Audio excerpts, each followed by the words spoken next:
آج ہم کچھ اہم ہم صوت الفاظ پڑھیں گے جو سارا کا سارا جو ہے امتحان میں پوچھا گیا ہے، اس کو دیکھیں گے۔ نمبر 1 میں ہے کثرت، جس کا معنی ہوتا ہے ورزش۔ اس کے ہم صوت ہے کثرت، جس کا معنی ہوتا ہے زیادتی۔ اس کے بعد ہے عام، جس کا معنی ہوتا ہے جنرلی، اس کے ہم صوت ہے عام۔ پھر ہے عرض، جس کا معنی ہوتا ہے زمین، اس کا ہم صوت ہے عرض، عین ر ضاد، اس کا معنی ہوتا ہے گزارش۔ خار، جس کا معنی ہوتا ہے ذلیل و رسوا، اس کا ہم صوت ہے خار، جس کا معنی ہوتا ہے کانٹا۔ جال، اس کا معنی ہوتا ہے فندہ، اس کا ہم صوت ہے جعال، جس کا معنی ہوتا ہے نقلی۔ فعل، فعل مطلب کام ہوتا ہے، اس کا ہم صوت ہے فعل مطلب ناکام۔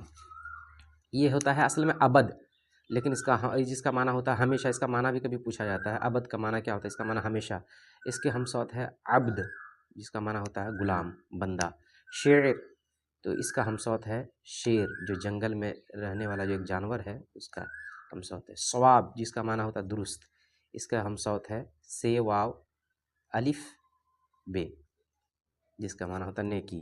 یہ ہوتا ہے حاجی، جو بیت اللہ شریف کی زیارت کرنے والے ہوتے ہیں، ان کو کہتے ہیں حاجی۔